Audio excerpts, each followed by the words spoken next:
thinks because you're a zombie, you don't know good coffee. Well, they're wrong. We have very active lifestyles. It's not all wandering the countryside aimlessly or scaring passing motorists. And we all love a good cup of joe. And there's only one brew that gets my seal of approval. Deadly Grounds coffee is my guilty pleasure. Bold, robust, delicious. It's coffee that can wake the dead. With over a dozen different roasts and flavors, Deadly Grounds can satisfy the most finicky of coffee addicts. The aroma is so intoxicating. It brings all of my neighbors out of the woodwork. Deadly Grounds coffee. Coffee to die for and zombie approved. It's good to get a little deadly.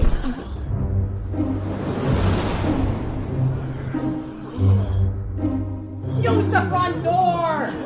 Oh, they're so disgusting.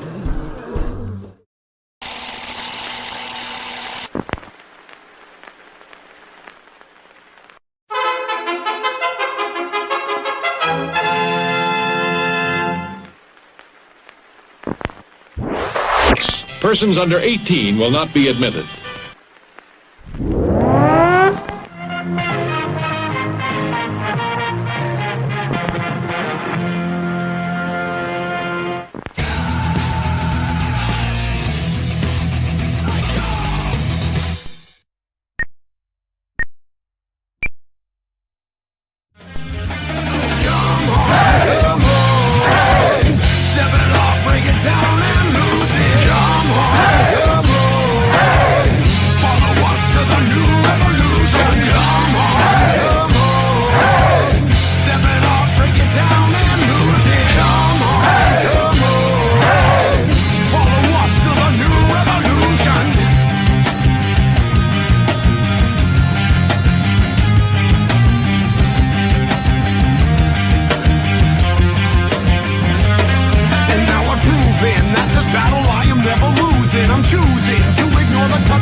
Happy Wednesday, everybody. You are watching Still Toking with. My name is Leon, Monkey behind the keyboard here.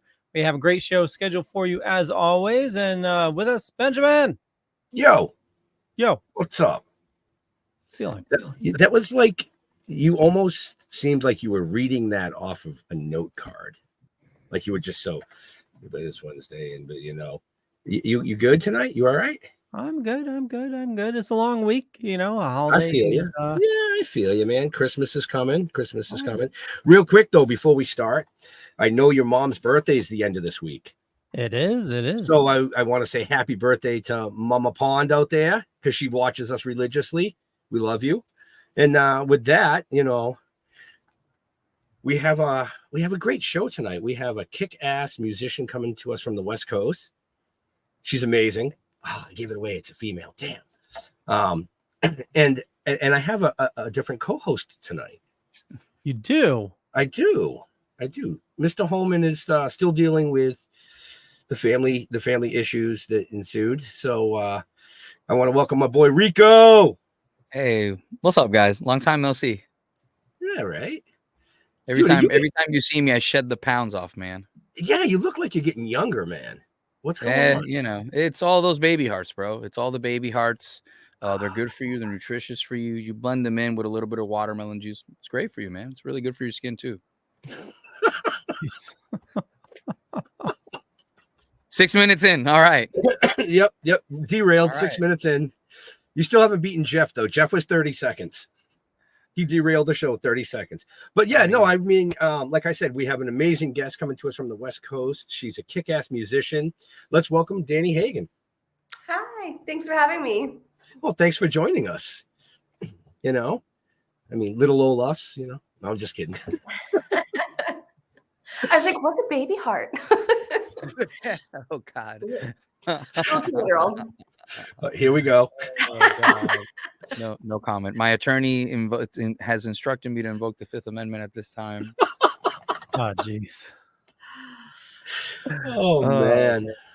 Ben, So, just yeah. remember, you invited me. I did invite you. You're absolutely right. I missed you.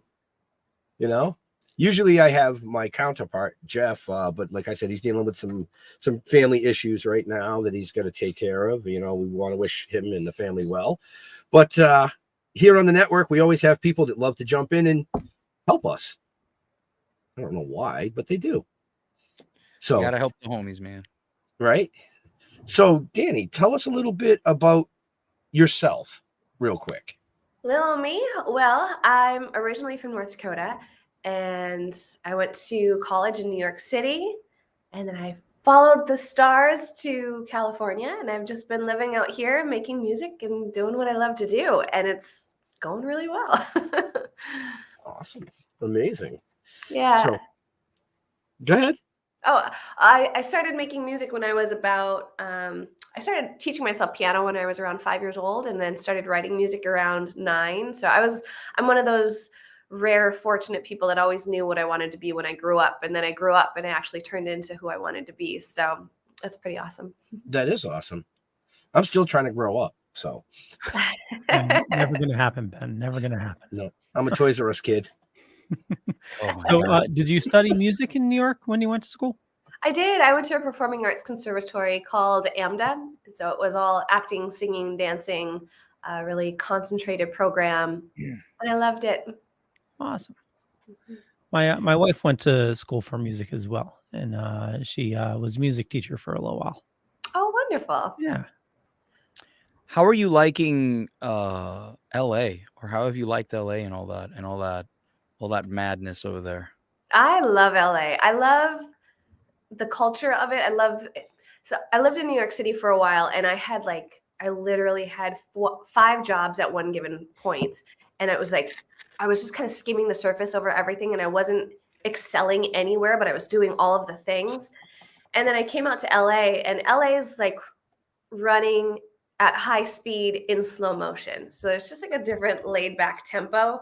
And I was able to dive in and really pick my specialty of music and my really just sink into my own individuality once I moved out to LA. And I love it here. I love the weather. I'm from North Dakota.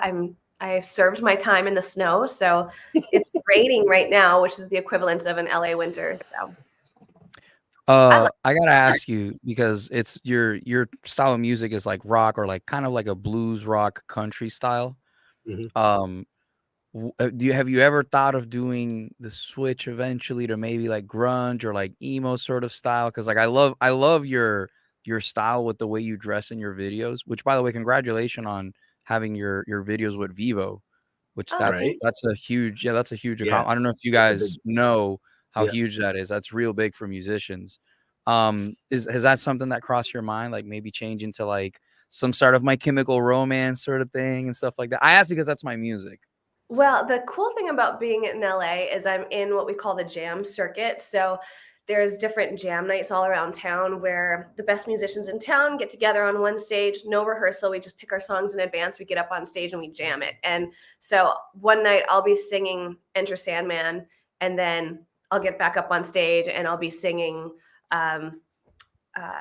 something from My Chemical Romance, or like it's all across the board. And because I've been doing these jams for years now, they were really quite career changing for me in terms of there was a big jam night where I established my band, where I was like, ooh, I have all of these amazing musicians. Who would I want to be on the tour bus with me? And I went, doot, doot, doot. And I wound up with an incredible band.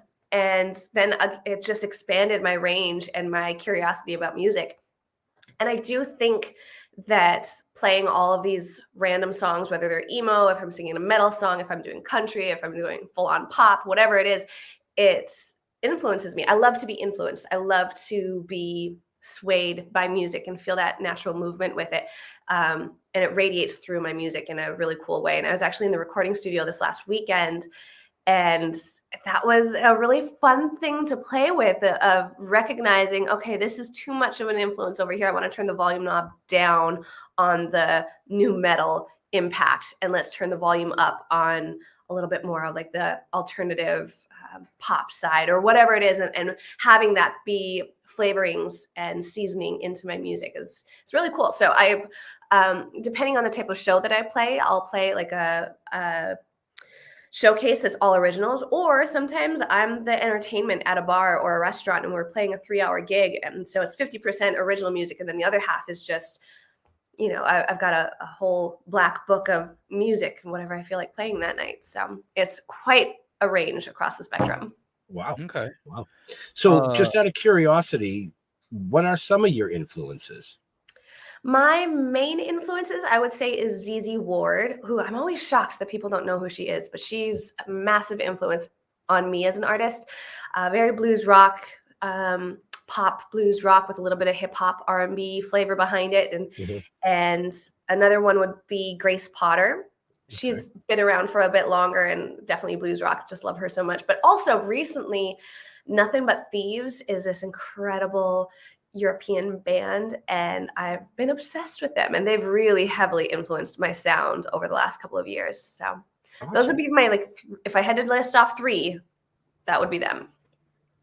Okay. I gotta ask in continuing with that, with hip hop and stuff like that, a lot of artists like Connor Price, who have made like a really good standing on YouTube, are collaborating with like artists all over the world, like India, Japan, Puerto Rico, Colombia. Is that something that you see yourself doing here? Because I think like collabs are like really huge nowadays. Absolutely. In fact, 2 of the songs that I recorded this last weekend, I planted a seed with my producer. I'm like, okay, we're going to do my solo version, but then I'd like to do a secondary version where we, you know, maybe like there's all these competitions on TikTok or do like here's an open verse, throw me your open verse, and like you almost run a competition to see who would be the person that you would take on as a collab. But yeah, absolutely. I think that's how you expand your brand and your audience, is to borrow from other people's audiences. And the more people I can get in front of, the better. Absolutely.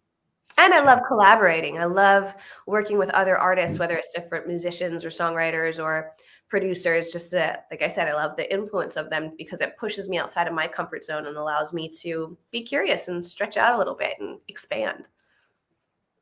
That's interesting. That's interesting you say that, because that was one of the things that made Connor Price like stand out, was he started doing those duets on TikTok, and he got a song, like I think it was like top 10 most downloaded on Spotify, called Spinning.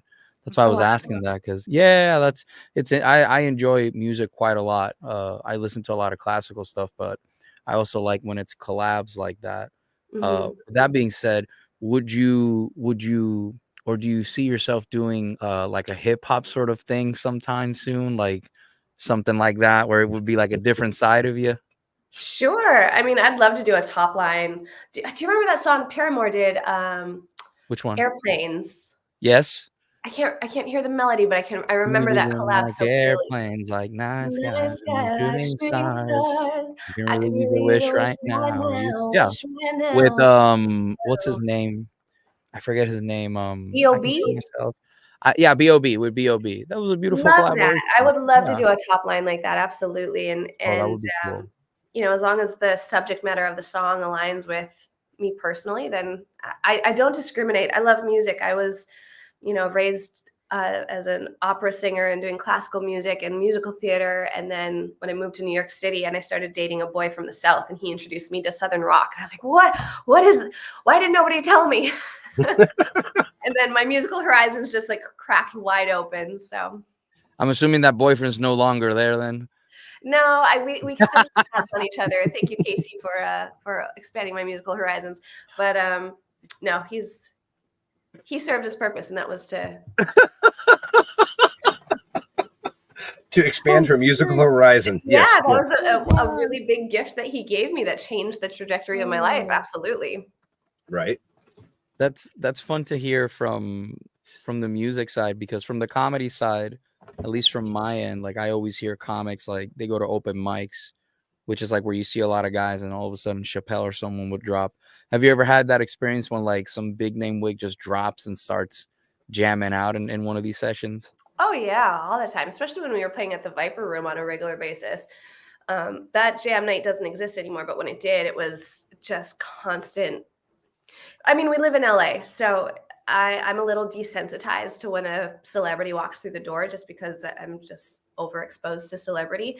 But every once in a while, I'll fangirl. So That's pretty cool. yeah. Right. So you just released a new EP, correct? I did, yes. Tell us a little, yeah. It's called Kissing You, and it's like I said, it's raining in LA. So I was like, I'm cold. I want something warm, and I put up on this hoodie, and this is actually my merch. So I thought I'd leave it on. But this is Kissing You. It's like, you know, the purple kiss kind of became my logo over the last year. So I've got like guitar picks that you can buy that have my name and a little purple kiss. But yeah, it's a EP. We released, I think, 5 songs so far for the EP, and it officially came out end of November, I think. Yeah. And Kissing You was a really fun track to do because it was the first song that I ever wrote on my electric guitar when I first got it. And it's like the simplest little guitar riff. And while we were recording it, a studio guitarist that we had brought in tried to change the guitar lick. He's like, what if we try something else? And the producer's like, no. I'm not a guitarist. I play guitar. It's a writing tool, but it's like a really simple guitar line. And he's like, that's the hook. That's what we have to keep in the song. And so that was a really empowering, like, it doesn't have to be complicated to be really, really good. Simplicity can be really great. And to watch that song really blossom and then become the title of the EP and represents the entirety of my music thus far has been really a cool journey. And we're stepping into the next chapter of the next EP right now. And because I've got one underneath my belt, now I'm approaching the next one a little bit more thoughtfully. And I'm just really excited to do the whole thing again. That's awesome. That's awesome. But I think, if I'm not mistaken, that Leo actually has that EP. I do. Title track video. Why am I not listening to that in the background, Leo? What is You're going to listen to it right now. Here we go. okay.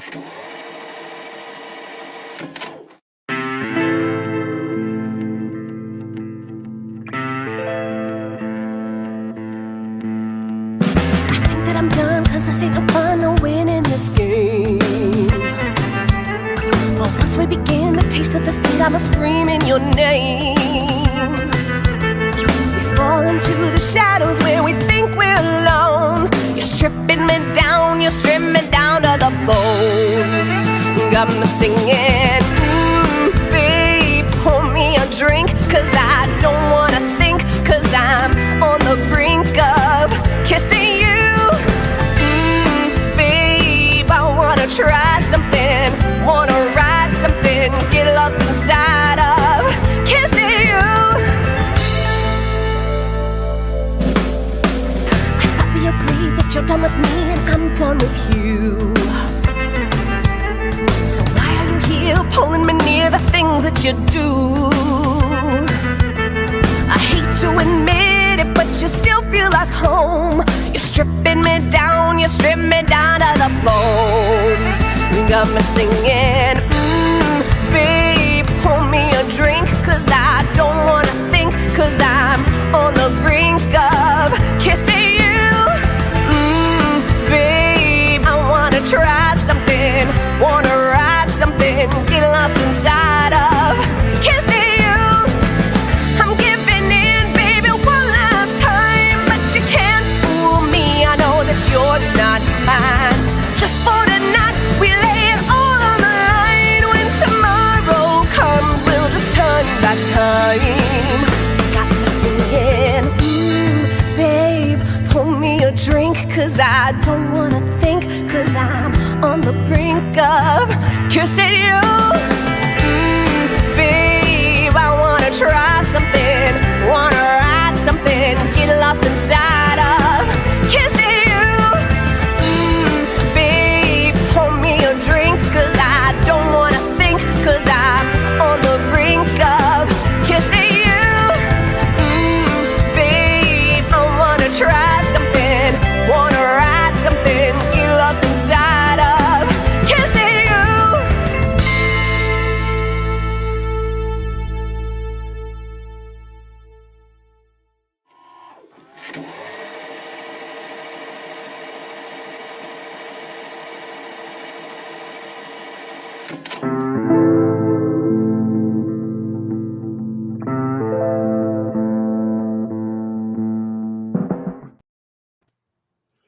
I thought maybe you were playing it again because you liked it so much. I was like commercial break.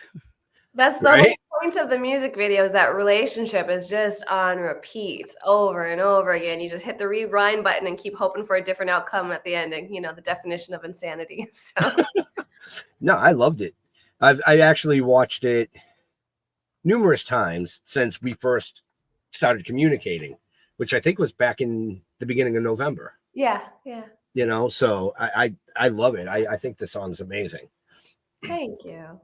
I gotta ask. I know that you've been collaborating with Michael. I don't want to butcher his last name. Michael Blue. Michael Blue. Okay, I didn't know if it was French Bleu or something like that, and like Cordon Bleu, and it's like so. What's that like? Because he's worked with like One Republic and all these other people. Like, what's that like? What's that, having that level of genius like near you? Like, what's that like? An absolute honor. I mean, he's incredible. He's launched so many different artist careers, and for him to accept me as one of his artists to work with was like a really huge honor and accomplishment. And with Michael Blue comes this whole army of incredible musicians that come with him. So on the album, you know Ringo Starr, right? He's a famous drummer from the Beatles. Well, Ringo Starr has a drummer. His drummer is Greg Bissonette. Greg Bissonette is my drummer because I've got Michael Blue. So it's like this wild. I'm on a really, really cool playground right now. I don't necessarily know if I belong there, but everybody's letting me join in on the party. So Isn't that the best feeling? Yeah. So I'm enjoying the ride and enjoying being in this, invited into the space. But more than anything, like when you get into the room and you're working on a track, like I did this last weekend with everybody, and I'm working with Michael Blue and Greg Bissonette and all these crazy musicians that are so accomplished and so far along in their career, but you put us all in a room and we're all just equals. We're all just musicians making music. And they were really inspired by the music that I write. And they came up with these great ways to expand and contribute and everything. I was like, I'm in there. I may not necessarily feel like I belong here, but I belong here, and I'm doing something right. And it was really validating. To this last weekend was really a big weekend for me. It kind of set the trajectory of the next 2 years of my life. Just like 2 years ago, the last time I did this, set the trajectory of the last 2 years. And and Kissing You is one of the songs that is just me as a writer on it. And I didn't have a co-writer, but I had quite a collaboration in the recording. So, and then I got to go to New York City, or not New York. What am I thinking? I got to go to London to film a bunch of music videos. They're not all released yet, but that was one of the music videos that I filmed in London with our London team. So wow, really cool. Like one right connection has led to another, and all these amazing opportunities. It's like I'm not a household name, but I feel really successful in what I'm doing. That's all that matters. Yeah. Are you having fun? Sorry? I said, are you having fun with it? I'm having so much fun. So much fun. I love the journey. Like the day that we release a song is supposed to be like this high achievement and yay, you did this. And it's such a anticlimactic moment for me because it's all digital and it's all just stats on a computer screen in the end. And so you're usually in a room by yourself with the yay, I bought myself a glass of Prosecco. Yay. But everything to get to that point is what's the most fulfilling for me, whether it's being like writing the song, going through the experience that inspires the song, collaborating, recording, workshopping it in front of a live audience. I mean, anytime you put me in front of a live audience, I'm just thrilled. The journey of it is what's the most fulfilling, and it's a good journey, and I've got it. It's laid out ahead of me. I can't wait. Excellent. Wow, I gotta say, everybody. I got one. Angel Taylor is part of that Blue group, I believe, right? She's like a self-taught pop musician that's in LA right now. I think she's in that crew. One of the reasons I bring that up is because I've heard her music too, like the pop sort of pop blues style that she has, and I think that'd be really cool to see y'all collaborate. Oh, I'll have to look her up. I'm very Yeah. guilty of being so wrapped up in my own creative bubble that I don't always pay attention to everybody else's bubble. No, that's I get it. You're like you got your nose to the grind and you're like just going. Yeah, no, I get that. That'd be pretty cool though. I mean, you mentioned Paramore and it's like, oh man, it's hard to hate on Paramore. Like it's really hard. I actually Really hard. asked, who did I ask this? I think it was either Corky James or it was Greg Bissonette, because people always ask me and I never know what to say because it's an artist's least favorite question of what genre are you? Because, you know, it's, I'm all over the place, really. Yeah. But it was either Corky or Greg who was like, I was like, if I had to name off 3 bands that you think I could open for. And one of them was Paramore. And I was like, I'll take that. Thank you. Evanescence. I will let you know a little secret, not about Evanescence, but I wrote a song recently, and it was previously named Haunted. We've renamed it Doomed, and I performed it live a number of times now, and it goes off really well with audiences. But it's a song that's kind of written in homage to the style of Evanescence, because I have a secret talent of being a former opera singer. So I take rock and I layer it with my opera vocals, and we just cut the song in the recording studio this last weekend. So it's not released yet, but it's in the works, and I'm very curious what doors this song is going to open. My question would be what about a collab with Seether? Okay, sure. Why not? She's like, yes. Don't. Why are you asking dumb questions? You're throwing all these names out there. She's like, sign me up. It's a playground, right? Like, I want to try every different color in the rainbow. Right. You just keep throwing the names out. She's like, yeah, okay, yeah, sure. Well, yeah. Why, do you know somebody?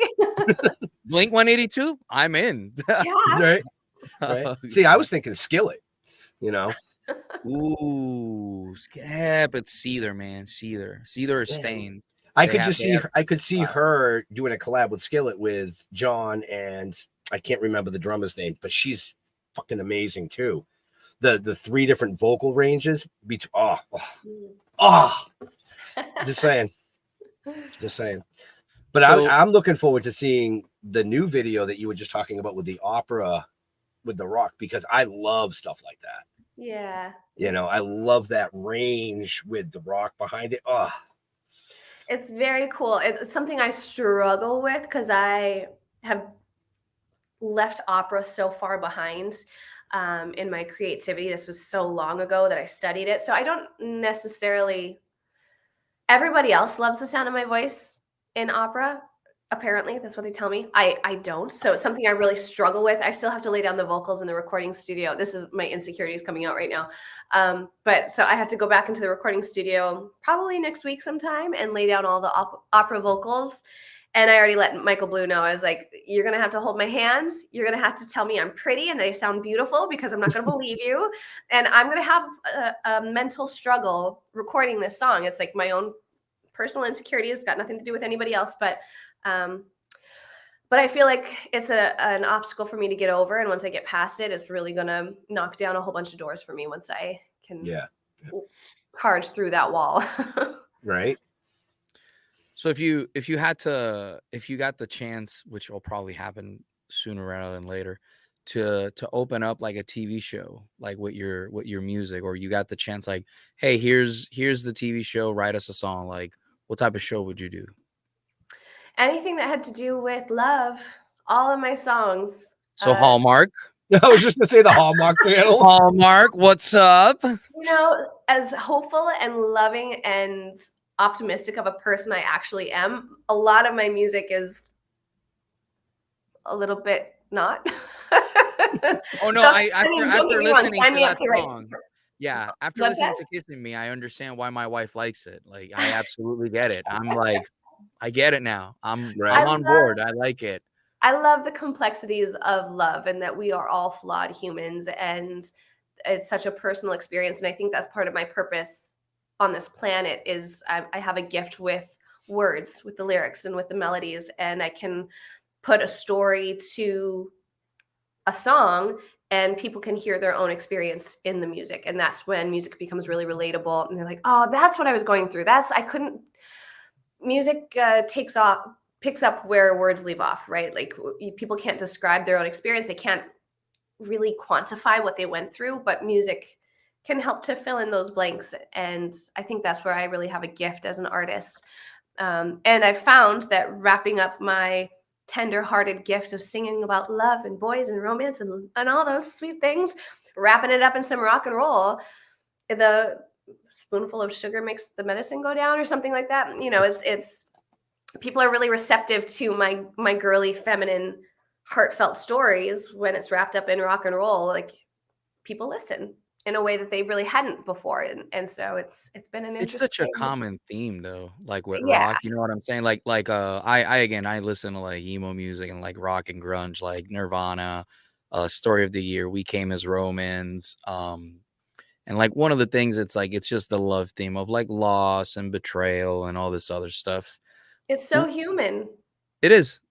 Why did you not continue down the opera path? Because I to my understanding, and educate question. me if I'm being stupid, to my understanding, opera opens up a lot of possibilities for plays worldwide. Not that music doesn't, but to my understanding, the little bit of knowledge that I have, the other aspect with opera is to sing for like video games or like movies, like, you know, like Star Wars, they use operas and stuff like that. Square Enix, a company in Japan, very well known for creating video games like Final Fantasy and all these things. They utilize opera singers. Like why not that avenue?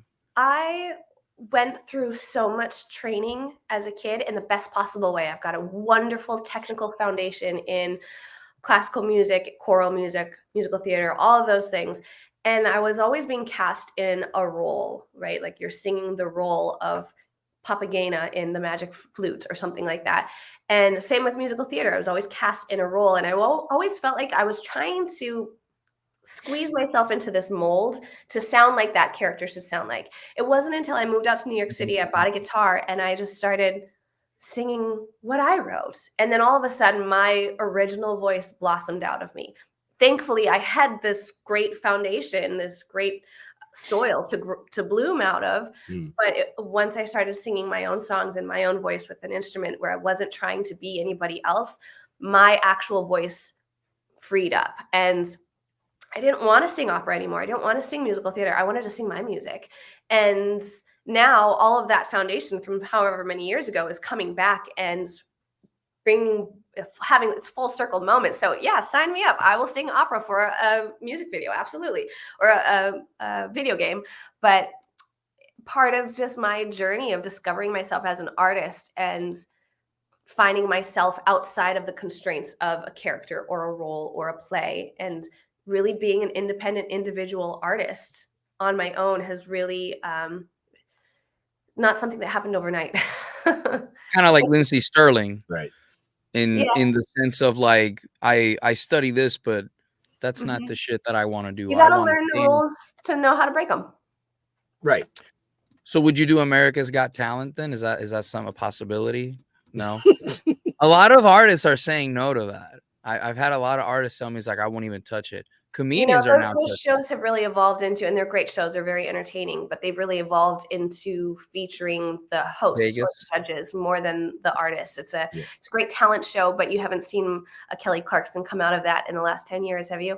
Like the first 5 years that they had these talent shows, yeah, they were banging them out. And then we came up with Jennifer Hudson and all these incredible artists. But after that, those people became the judges, and the people that are on the show, unfortunately, they get the contracts really screw the artist over and really halt your career rather than launch it. You make a little bit of a fan base, but you won't get much in terms of growth.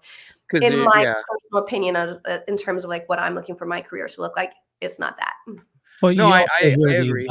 You also hear these horror stories about, you know, how they kind of guide like the direction of like who's gonna win, you know. So it's and I know I won't say names, but I know for very personal reasons, that it's not about the most talented person or who got the most votes. It's who's friends with the producer or who's friends with that, who's making this connection or that side deal for that other TV show. If this person it's got enough, it's politics. Yep. It's musical politics. Yep. A lot of it also is selling, to my knowledge and understanding. And if someone knows better, educate me. But to my knowledge, also the thing is it's a very niche area that produces millions of dollars, which is in Vegas. And Vegas shows normally it's like a lot of volume, but it's hard to develop your brand and stuff like that because people aren't really paying attention. There's so much going on that they're like, oh, yeah, I'm just going to go see this person because I'm here. So it's not, I don't think, and I could be wrong, that there's that level of interaction and stuff like that. Yeah. Great show though. Great show. Yeah. Now, I see it. You're killing it on social media. Do you have somebody that's doing that for you, or are you doing that yourself? That is a whole lot of grunt work on my end. Awesome. Right? I have an amazing team of people that I work with. And one of my managers, Chrissy, is a wonderful artist development coach. And so she's got amazing guidance that she gives me along the way. But it's a lot of trial and error. It's a lot of just trying to be consistent, which is frustrating for me because I prefer quality over quantity. But the way that the algorithms are and the way social media is, in order to get any attention, you have to be, it's part of my job. So, and I've had to come to terms with finding a way to like it and enjoy it. So, and that's kind of a struggle for me all the time, but it's it's an absolutely necessary cog in the wheel of success is social media. Right. And it's very little about being social. It's all about business. Like it's not what Facebook or what was it, MySpace used to be, where, you're actually interacting and checking on people. It's like, no, people are consuming. They're not socializing. Just trying to look prettier. Mm-hmm. Yep. Everyone's got their own personal reality show, their own TV channel that they're the guest, that they're the main star of. And it's really hard in LA because everybody wants to be the star. Nobody wants to be the fan. So it's really hard to break out above the rest unless you're consistent and you're willing to do the grunt work. Because the highlight reels are great, but the amount of work that goes between every single highlight that you share on Instagram, or it's you gotta love the journey, you gotta love the process of it, and all the parts that nobody else gets to see. Right. Have you thought about doing anything on Reddit? No, I don't know much about Reddit or X or Twitter. Yeah, X is that's going down the drain, but Reddit's sort of like it's hence the name X. Yeah, I know. Huge online community. It's more of a huge chat room with people sharing, in all these different niche categories. But there's a comedian that I found on Reddit, and he grew his career there. And he's actually going to be in a Netflix special, which is crazy. But he's just been sharing his stuff on Reddit, just these short clips. Jeff Curie. Yeah, have you seen him? Mm-hmm. Yeah, hilarious guy. Very intelligent. Yep. Very intelligent. To keep up with. There's all these different platforms of Facebook, Instagram, TikTok, Reddit, X, and Snapchat, and whatever the next generation of it's going to be. And for me, I've come to identify I am a live performance artist. I'm not trying to be a TikTok influencer. I recognize that I have to play that game. And sure, I'd love to go viral on social media in some capacity, but that's not the goal for me. Put me in front of a human, put me on a stage. I love small stages where I can see to the back of the house and I can make eye contact. It's all about the connection for me. And as much as I love a big giant stage, I've played Carnegie Hall, which was a highlight lifetime achievement for me. But you're so far removed from the audience. It made me realize, oh no, I love my little hole in the wall bar venues that I'm playing in Los Angeles because I can actually connect with the individuals. And then I want more of that type of grassroots type of growth. And it's proven to me getting outside of LA, now that I've been touring over the last year, getting outside of LA, people show up for the music. It doesn't matter that I'm playing. They just want to hear the live music. And so they show up, and I'm fortunate that they walked in the door, not because I'm there, but just because they want music. Right. And people are really, really hungry for that, especially coming out of the pandemic and everything. And I really hope that is the trajectory of my next couple of years is just getting in front of bigger audiences, and hopefully they start singing my songs back to me. Have you thought about any USO shows? Oh, I would love that. I would absolutely love to do that. We'll talk offline. I got some links and some people you should call. Because Yes, definitely, please. like, we're starting to do USO shows here pretty soon. So for comedy, at least. So That's yeah, that'll awesome. be USO is, I mean, USO shows are great. They're great, man, because they have to be there. So Yeah, that'd be incredible. Yeah, let's chat about that for sure. yeah, absolutely, man, absolutely. Ben, what do you got? I'm just listening to you two talk. Just I mean, I told you before, I just come on the show to look pretty. I mean, that's the funny. reason I'm here. Danny, I gotta ask you. One of the things that I notice about you is how clean and beautiful your outfits are.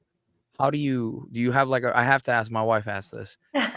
Is that something that you have someone that helps you out with that, or is that just like your style, like the type of grunge rock look like that? That's been a constant development, personal style, and it's really become it's branding, really. And I love my body. I love being able to move, and I love fashion. And so it's something that I do play with a lot, but I've kind of settled in on a look. And I've come to find that I love that you called it like a clean, defined rock fashion. I've been having a lot of conversations about it lately where because everybody has an opinion, and some people are Of like, why course. are you wearing these black painted on leather pants? Why are you exploiting yourself that way? I'm like, I think I look great in tight black pants for me. Like, why are you taking it so personal? I was talking about Illustrate magazine. There's a picture you did on Illustrate magazine, which you're like on your side with your hand like this and your leg up, and it looks really cool. I like old styley. Like let me rephrase that so it doesn't sound as wild. I like that old school rock type of stuff. Like I'm on my side and stuff like that. And again, it's not like you're at least like other artists that are like, join my OnlyFans. You know what I'm saying? Like, yeah, well, and I was a dancer, so I move my body. My body is part of my music, and I'm not like I was talking to somebody the other day, and they were commenting on one of my music videos where I turned around and I was shaking my butt at the audience, and I was like, actually, I turned around and I was jamming out with my drummer. I was having a moment with the band, grooving. people just zoomed in on my ass. Right. It's like, it makes you think I was doing that for you. Like I was having a musical religious experience up here. Perception. Yeah, and like, it is. So I play with style a lot. I love rock and roll. I love being a woman. I love being super feminine. I love being super sexy. I love going really rock sometimes. And sometimes I want to just wear a pretty fluffy dress, and that's what I do. So but yes, when I'm on stage, I have a certain like aesthetic that I try and stick to, a branding that represents the music and the show, because people are coming to see a show. Some people will tell me to be in jeans and t-shirt. It's more relatable. I'm like, well, I'm an entertainer, and I think people are coming to see a show, and the sparkly top that I'm wearing reflects the lights really nicely and dazzles a bit. So I don't care what you think. Clearly, they've never heard of K-pop or J-pop and stuff like that, man. Like, talk about exploitive, like. I probably shouldn't say this, but this conversation that I was having, I can't imagine that the person will. But in the same breath of saying, why are you wearing these tight black leather pants and exploiting yourself, ... And why are you playing a guitar? You're covering up your body. What are you thinking? I was just like, a woman in the music industry and scene. Like, that's just... No, it's a struggle, and especially when you've got a bunch of men wanting to tell you what their version of a fantasy version of you looks like. I don't really pay attention. Is modeling something that you'd be interested in? Because you have a very... Go ahead. I've done a lot of modeling in the past. It's not something that I pursue, but when it comes my way, I do, because I love fashion and I love playing dress up. So yeah, if in a photo shoot we want to go a little bit more hard rock, then I'm going to style it that way. And then if we do a photo shoot that's going to go a little bit more feminine, I'll style it that way. And I'm allowed to have that range of expression, not only musically, I can jump genre to genre if I feel like it, but also aesthetically and fashion wise, all of the things. Like, I love the complexity of being a woman. I love the struggle of being a woman in a male dominated industry, because you know, it's that my song Good Guy is actually about that in part of like, as much of a challenge as it's been, and realizing that I really am the only woman in the room most of the time. But the men that I surround myself with are, generally speaking, really amazing. And they've been so supportive and helped to elevate my career and provide these opportunities. So I'm not griping about these amazing men around me, but I would like to expand, you know, bringing some females on board as well. But yeah, it's always, it's an interesting challenge. Yeah, I hear So- that. I hear that a lot. I know we have a hard out in about 6 minutes. So I just want to just make sure that we clarify that. I don't want this to go and her be like, Oh, I got And I got I one wish I more. could stay longer. I'm having fun with you guys. we did have another video to play as well. Do you want? Well, we've got 6 minutes, so we're going to leave that up to Dani. We have another video we can play, which is 3 minutes long, which will kill half the time that you have left, or we can just keep chatting.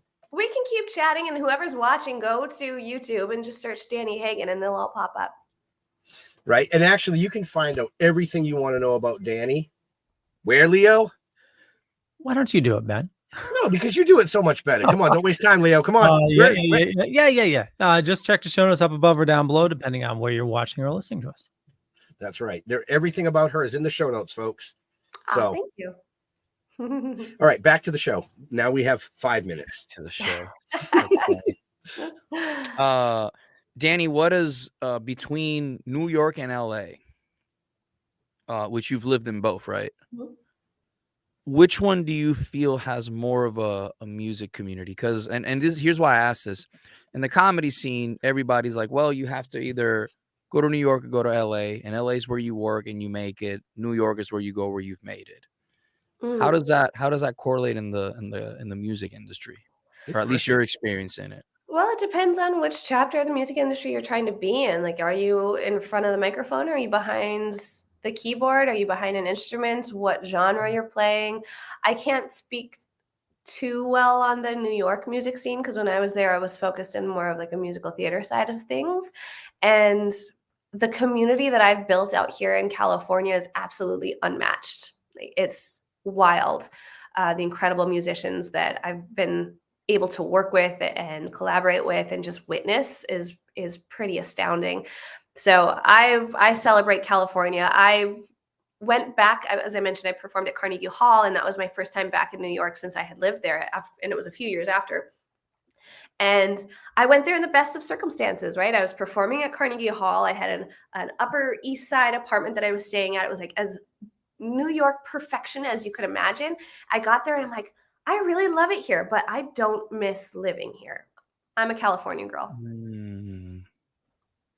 Makes sense. I can see the living. That's why I'm in Missouri. Like, just living in the East Coast it's a little too yeah. It's what? Well, I It's lived what? in Massachusetts. I can talk, my man. I I lived in still more live in Ma- countries I than I still live in care to. Massachusetts.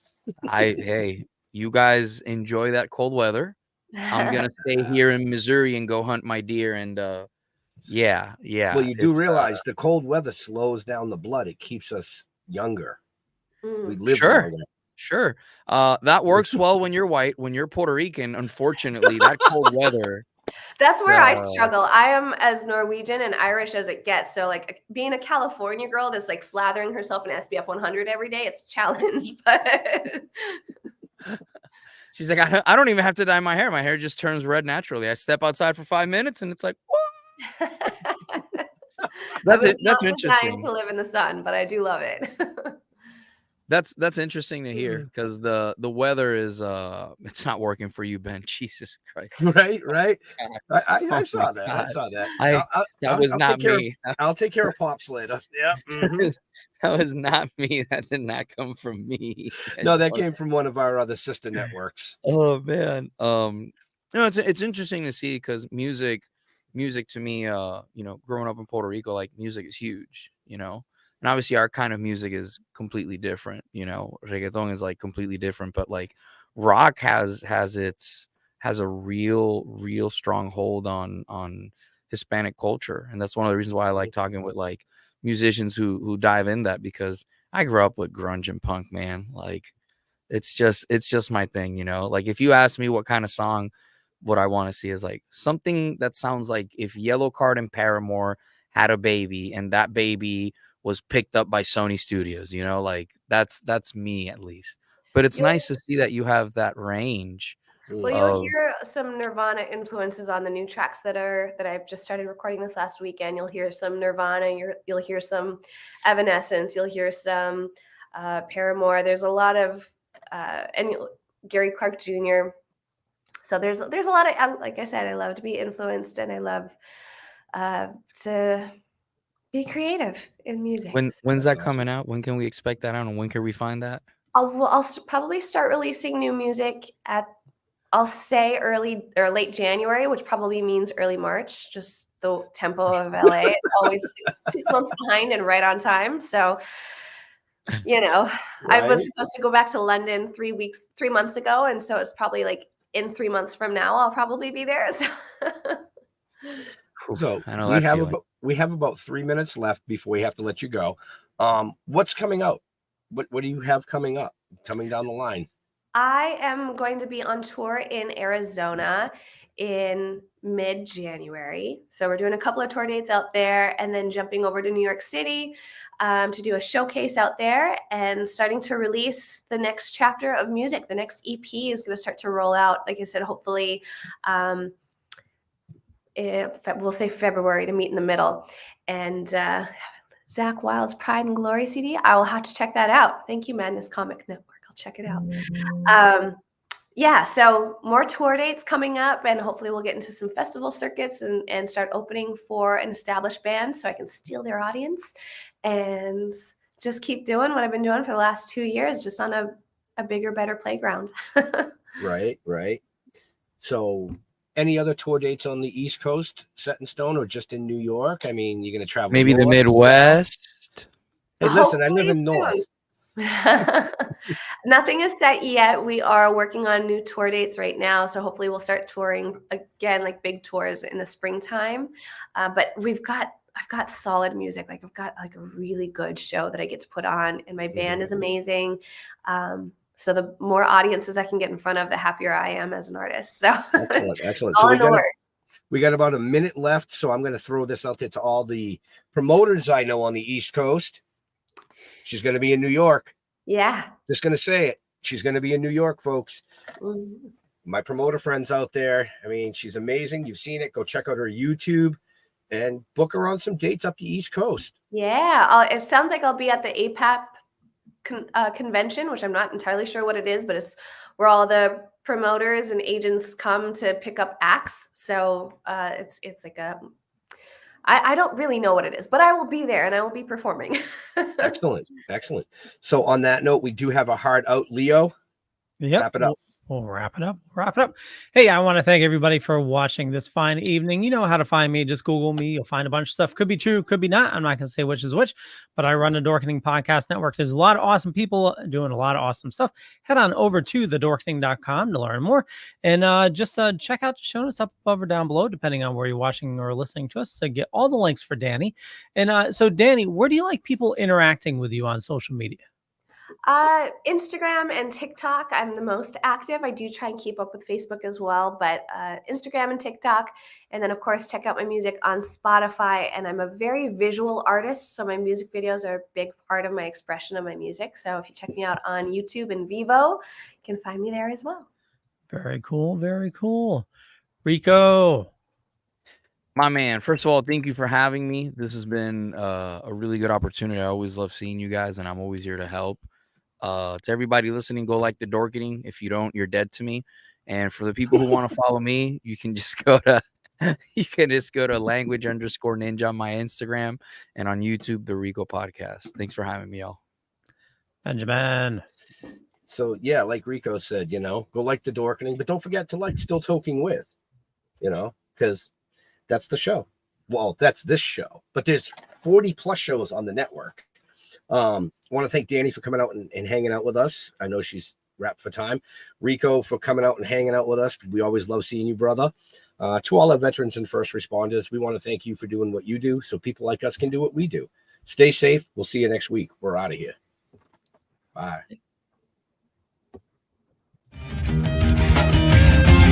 Bye.